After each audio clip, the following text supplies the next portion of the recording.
Welcome back दोस्तों। आज मैं आपके सामने एक मराठी मूवी को लेकर आया हूँ। इसका नाम है फायर ब्रांड। यह मूवी 2019 में नेटफ्लिक्स प्लेटफॉर्म पे रिलीज हुई थी।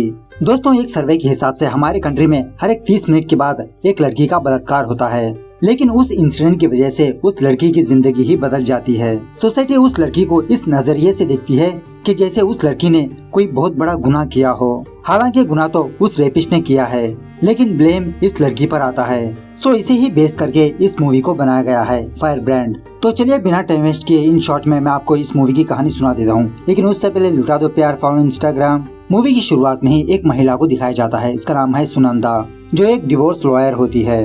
सुनंदा की हमेशा यही कोशिश रहती है कि ये महिलाओं को इंसाफ दिलवाए। और अब फिलहाल सुनंदा के पास एक केस आया होता है, और एक्चुअली ये केस कुछ इस तरह का होता है। ये एक बहुत बड़ा बिजनेसमैन सडनली अपनी बीवी को डिवोर्स देना चाहता है। अब यहाँ पर रूल क्या है, अगर कोई बंदा अपनी बीवी से डिवोर्स चाहता है तो ये बंदा अपनी बीवी को अपनी प्रॉपर्टी में से कुछ हिस्सा देना होगा, और उसी तरह बच्चों का भी बंटवारा करना होगा। लेकिन यहाँ पर इस केस में ये बंदा अपनी सारी प्रॉपर्टी अपने रिलेटिव्स के नाम रख दी, और जज के सामने आकर ये बताने लगा कि इसके पास फूटी कौड़ी तक नहीं। सो इस औरत का केस सुनंदा लड़ती रहती है। कोर्ट में आने से पहले सुनंदा उस औरत से उनकी शादी के बारे में पूछा था कि इनकी शादी को हुए कितने साल हुए, कहाँ पर हुई शादी में कौन कौन आया, एक्सेट्रा एक्सेट्रा। सो सुनवाई के दौरान जज सुनंदा से यही सवाल पूछने लगता है कि इस बंदे के पास एक भी प्रॉपर्टी नहीं है, यह बंदा आपके क्लाइंट को कौन सी प्रॉपर्टी देगा। सुनंदा जज साहब से कहने लगती है, जज साहब इन दोनों की शादी एक बहुत बड़े 5 स्टार होटल में हुई। उस शादी में बहुत बड़े बड़े वीआईपीस आए थे। सो ऐसे बंदे के पास पैसे नहीं है तो कौन भरोसा करेगा। और ये बंदा अपनी बीवी को तलाक के लिए अप्लाई करने से पहले अपनी सारी प्रॉपर्टी अपने रिलेटिव्स के नाम रख दी। इस तरह से सुनंदा कुछ सबूतों को दिखाती है। सो ये सारे सबूतों को देखने के बाद वो जज सुनंदा के क्लाइंट के हक में जजमेंट देता है। इस तरह से एक नहीं दो नहीं सुनंदा काफी सारे केसेस को जीतती रहती है। सो ऐसे मासूम औरतों की हेल्प करने के लिए ही सुनंदा ने लॉ किया है। खैर, अब सुनंदा की पर्सनल लाइफ के बारे में बात करें तो इसके हस्बैंड का नाम होता है माधव। घर आने के बाद डिनर करते वक्त सुनंदा कोर्ट में जो कुछ भी होता है वो माधव को बताती रहती है। माधव भी अपने ऑफिस की बातें सुनंदा को सुनाते रहता है। डिनर वगैरह खत्म होने के बाद ये दोनों बेडरूम में जाते हैं, और सुनंदा को हमेशा से ही नेक में पेन होते रहता है। माधव सुनंदा को बेड पर बिठाकर उसकी मालिश करने लगता है। इसी मसाज के दौरान इन दोनों के बीच फीलिंग स्टार्ट होती है।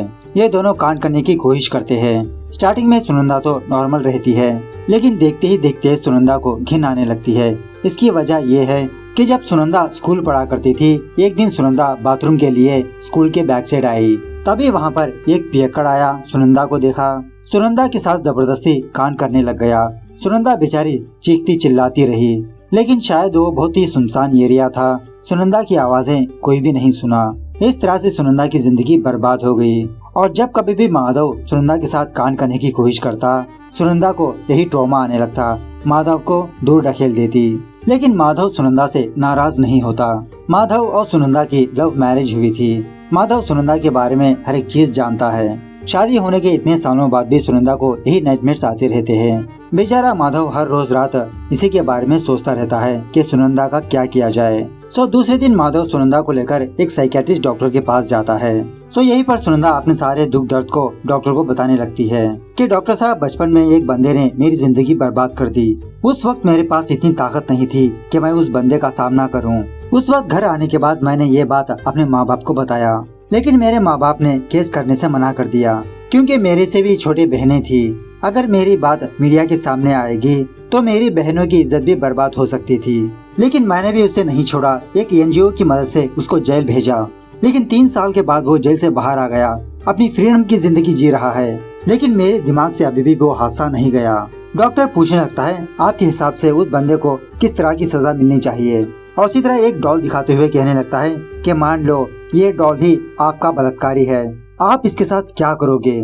सो सुनंदा फौरन उस डॉल को अपने हाथ में लेकर अपनी सारी की सारी भड़ास निकालने लगती है। वो उस डॉल में अपने बलात्कारी को देखती है, बहुत बुरी बुरी गालियां देते हुए उसे मारने पीटने लगती है, और उसी तरह एक चाकू लेकर उसे बार बार स्टैब भी करती है। लेकिन डॉक्टर उसको रोकता नहीं। खैर, अब रिसेंटली सुनंदा ने एक केस को जीता था।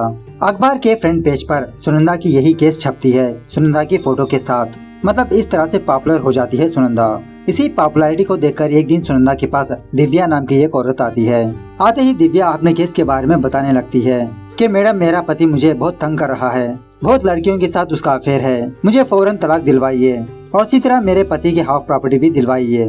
सुनंदा दिव्या को देखकर कुछ कंडीशंस को रखती है। मतलब कोई भी लॉयर फटाक से डिवोर्स के लिए अप्लाई नहीं करता, पहले मियाँ बीवी के बीच समझौता करने की कोशिश करता है।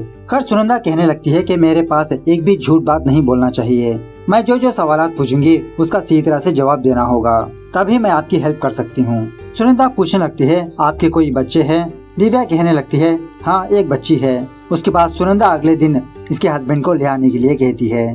खैर दूसरे दिन उसी तरह से दिव्या आनंद को लेकर सुनंदा के पास जाती है। आनंद और दिव्या के बीच एक ही बात को लेकर झगड़ा होते रहता है और वो ये है कि दिव्या एक मॉडल थी। उस वक्त आनंद और दिव्या की लव मैरिज हुई थी।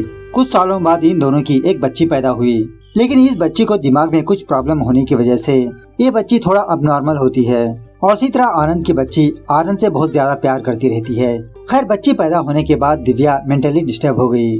मतलब इसका ये कहना था कि एक मॉडल है, बहुत अच्छी डाइट फॉलो करती है, बहुत ही खूबसूरत है, लेकिन ऐसी बच्ची पैदा होने का कारण दिव्या आनंद पर डालती रहती है। मतलब आनंद पर ब्लेम करती रहती है। लेकिन आनंद यहाँ पर बहुत ही अच्छा इंसान होता है, वो हमेशा से लड़ाई को दबाने की कोशिश करते रहता है। लेकिन दिव्या हर रोज कोई ना कोई बहाना बनाकर आनंद से झगड़ा करती रहती है और इसी तरह आनंद को इसके ही घर से बाहर जाने के लिए कहती है, सारी प्रॉपर्टी इसके नाम करने के लिए कहती रहती है। सो इसी झगड़े के दौरान दिव्या आनंद को एक सबक सिखाने के लिए एक ग्लास नीचे फोड़ देती है और उस ग्लास के टुकड़ों को लेकर अपने आप को जख्मी कर लेती है। बेचारा आनंद दिव्या को संभालने लगता है। जब मेडिसिन लाने के लिए साइड में जाता है तभी दिव्या अपना फोन लेकर पुलिस को कॉल करती है कि मेरा पति मुझे मारने की कोशिश कर रहा है, प्लीज आप फौरन आइए, मेरी जान बचा लीजिए। उसके बाद क्या था, पुलिस वाले बिना सोचे समझे आनंद को जेल में डाल देते हैं। थोड़ी देर बाद आनंद का दोस्त आनंद को बेल दिलवाने के लिए पुलिस स्टेशन आता है, लेकिन 3 दिनों तक कोर्ट का हॉलिडे होता है। सो बेचारा आनंद 3 दिनों तक उसी जेल में बैठा रहता है बिना किसी जुर्म के। खैर इस तरफ सुनंदा के अंदर कोई भी बदलाव नहीं होता। मतलब डॉक्टर के पास ट्रीटमेंट लिया, इसके बावजूद भी सुनंदा को वही नेटमेट्स आते रहते हैं। सुनंदा की यह हालत देखकर बेचारा माधव परेशान हो जाता है और कुछ दिन छुटकारा पाने के लिए माधव अपने गांव चला जाता है सुनंदा को अकेला छोड़कर। मतलब माधव का ये ख्याल होता है कि शायद अगर सुनंदा अकेली रहेगी तो इसकी तबीयत ठीक हो सकती है। खैर माधव गांव जाने के बाद सुनंदा दिव्या के केस में बिजी होती है। कोर्ट में सुनवाई होने से पहले आनंद, उसका लॉयर, दिव्या, ये तीनों सुनंदा के पास आते हैं। आनंद की बातों से सुनंदा को ये बात समझ में आती है कि आनंद मिलजुल के रहना चाहता है। अगर ये दोनों जुदा हो गए तो इसका इफेक्ट इनकी बच्ची पर पड़ सकता है। लेकिन दिव्या किसी भी हालत में जुदा होना चाहती है। दिव्या आनंद की बात बिल्कुल भी नहीं मान रही होती। बेचारा आनंद परेशान होकर दिव्या से ये कहने लगता है कि मैं तुमको 5 करोड़ के साथ साथ डिवोर्स भी दूंगा। और इसी तरह आनंद अपनी बच्ची का ख्याल करते हुए दिव्या से ये कहने लगता है कि लेकिन डिवोर्स के बाद मेरी बच्ची मेरे पास रहेगी, क्योंकि ऑफकोर्स आनंद की बच्ची आनंद से ही बहुत प्यार करती रहती है। लेकिन दिव्या अपने हद ही प्यार कर देती है। आनंद से इसकी हाफ प्रॉपर्टी डिमांड करती है और इसी तरह इसकी बच्ची को इसको देने के लिए कहती है। आनंद कहने लगता है नहीं, चाहे तुम मेरी सारी की सारी प्रॉपर्टी ले लो, लेकिन बच्ची मुझे दे दो। आनंद का लॉयर आनंद से कहने लगता है सर आप बस कीजिए, आप अपनी वाइफ को कुछ भी देने की जरूरत नहीं, पहले ही आप बहुत कुछ देने वाले हो, वैसे भी हम कोर्ट में इस केस को जीत कर ही रहेंगे। ऐसा कहते हुए आनंद को वहाँ से ले जाता है। दूसरे दिन आनंद और दिव्या की कोर्ट में सुनवाई होती है। अब सुनंदा दिव्या के केस को लिया होता है। ना चाहते हुए भी सुनंदा इस केस को लड़ने लगती है कि बच्ची अपने माँ के पास रहना ही सही होगा। तभी आनंद का लॉयर एक जबरदस्त पॉइंट जज साहब के सामने रखता है। आनंद का लॉयर कहने लगता है कि जज साहब, जब से दिव्या माँ बनी है उसकी दिमागी हालत बिगड़ गई। अब आप किसी अच्छे बंदे को पागल भी कह दो तो वो क्या करेगा? ऑफकोर्स अपना डिफेंस करेगा। सो इसी बात का फायदा उठाते हुए आनंद का लॉयर जज साहब के सामने ये बात रखता है। ये सुनने के बाद दिव्या चीखने चिल्लाने लगती है कोर्ट में ही। जज भी दिव्या की ये हरकतें देखकर शॉक में रह जाता है। आनंद और दिव्या को डिवोर्स देते हुए ये कहने लगता है कि आपकी कंडीशन में इन दोनों की बच्ची फिलहाल आनंद के पास ही रहना सही होगा, क्योंकि दिव्या की दिमागी हालत ठीक नहीं। इस तरह से ये केस आनंद के हक में आता है। कोर्ट खत्म होने के बाद दिव्या सुनंदा के पास आकर उस पर चीखने चिल्लाने लगती है कि तुम्हारी वजह से मुझको एक फूटी कौड़ी तक नहीं मिली, मेरी बच्ची मुझसे दूर हो गई। सुनंदा भी कहने लगती है कि मेरे वजह से नहीं, आपकी वजह से हम ये केस हार गए। किसने कहा था कोर्ट में चिल्लाने के लिए? खैर अब इतने सालों बाद सुनंदा ने एक केस को हारा। बेचारी सुनंदा मायूस होने लगती है और पहले से ये अकेली है घर में। स्ट्रेस की वजह से इसको दोबारा नेक में पेन आने लगता है। वो बैठे बैठे ही सोफे पे लेट जाती है। खैर रात के समय में आनंद सुनंदा के घर आता है। और कोर्ट में जो कुछ भी हुआ, दिव्या ने जिस तरह से इसके साथ बर्ताव किया, इन सारी चीजों के लिए आनंद सुनंदा को सॉरी कहने लगता है। सुनंदा भी कहने लगती है, अरे नहीं नहीं, इसमें आपकी कोई गलती नहीं है, आप बहुत ही अच्छे इंसान हो, आपको ही इंसाफ मिला। इसी बातों ही बातों में आनंद ये ऑब्जर्व करता है कि सुनंदा अपने नेक को दबा रही है। आनंद कहने लगता है कि लगता है आपको बहुत स्ट्रेस है, क्या मैं आपकी गर्दन दबा दूं, सॉरी आपकी पीठ दबा दूं।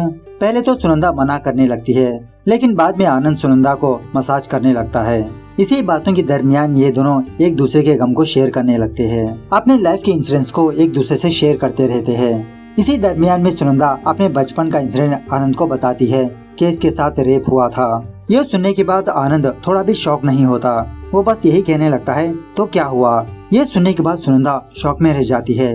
मतलब हमारे समाज में पीड़ित महिलाओं को कुछ अजीब नजरिए से देखते हैं, लेकिन यहाँ पर आनंद इस बात को बहुत ही लाइटली ले लेता है। सुनंदा से कहने लगता है, इसमें तुम्हारी कोई भी गलती नहीं है ना, तुम क्यों दुखी होती हो, क्या तुमने कोई गुनाह किया। इसी मसाज के दौरान सुनंदा के अंदर फीलिंग्स जाग जाती है।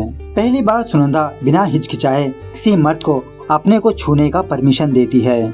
सुनंदा और आनंद ये दोनों रात भर जी भर के कांड करते हैं, लेकिन इस बार सुनंदा को वो नाइटमेयर नहीं आता, क्योंकि सुनंदा का माइंड अब पॉजिटिव में बदल गया।